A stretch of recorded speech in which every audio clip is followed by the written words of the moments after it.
Jet Set Radio is a game I go back to playing frequently, set in a world modelled after Tokyo, about a trio and later in the game expanding their group, band together for the sake of Tokyo To. But how does this group of punks just chilling in their hideout get to this point in the game?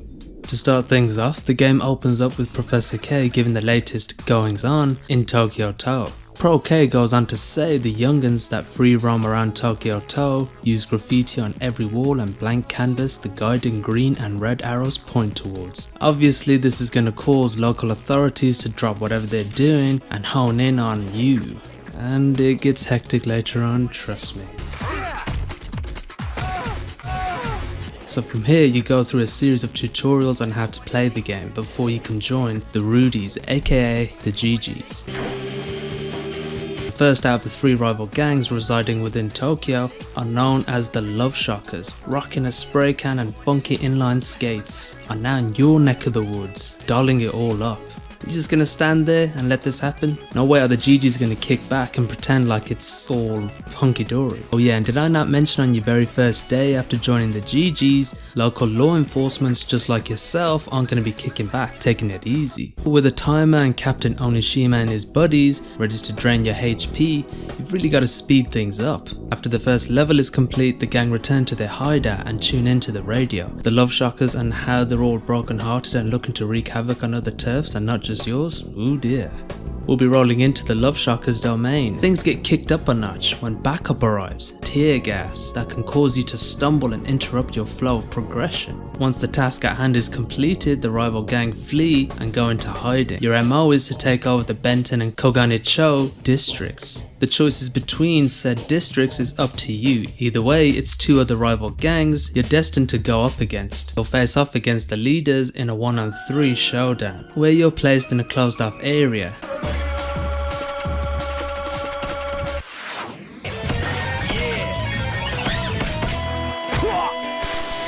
You'll obtain a piece from a broken record upon defeating the noise tanks in Benton Cho, which is the beginning of a series of events that leads to bigger story beats. Even Poison Jam of the Koganicho district, after being picked up and taken away, leave behind another piece to the mysterious record, which takes us down the streets of Shibuya-cho once again to finally put a stop to the Love Shockers that ran away from dealing with you and the GGs earlier on in the game.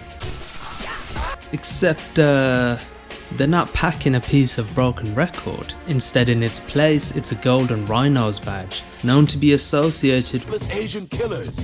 Rumor has it, they're the ones who kidnapped Poison Jam too. It's revealed that the one leading these ruthless killers is a man named Goji Rokaku, a huge business conglomerate that owns Tokyo To. Goji is planning a city improvement plan to increase growth and productivity in the Tokyo area, appropriately named Rokaku Project 2000. Before getting into it further with the Rokaku group and their plans for making an expressionless and more strict Tokyo, a mysterious duo from the New York side of things shows up on the GG's doorstep. Well, it's not a door, it's a big ass window. Cuban Combo's story is they want to buddy up with the GGs in an effort to find kidnapped member of their group, Coin. Apparently Goji's reach extends even outside of Tokyo. The game allows you to play through the levels of New York with Cuban Combo. Once you're done with their chapter, you're taken back to Tokyo To. The Rokaku group have been spraying over your graffiti, meaning you'll have to show them who's boss by going through all three main levels again. Here's the deal though, unlike before you were only able to explore a single area within Benten, Shibuya and Koganicho levels. The game now allows you to go through said levels using their interconnected areas, giving each district within Tokyo a bigger and more difficult but welcome challenge to complete. In doing so, you obtain all the pieces to the puzzle. The mysterious record has the ability to summon a demon.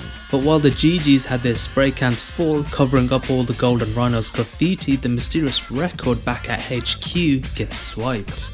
Poison Jam show up again, but this time they're under the influence of the Rokaku group. When questioning the sewer dwellers after taking them down in Bentoncho, they say the record now in Goji's possession is the real thing. Goji plans to use the record to strike a deal with the demon in taking over Tokyo To and the world.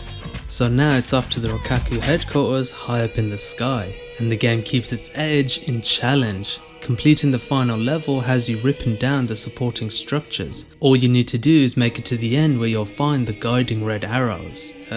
Just be sure to step on it, as you'll have to evade the level's mini-boss. Once you're done, the game takes the mini-boss out of the equation, leaving it down to you to apply the finishing touches to Goji and his plans.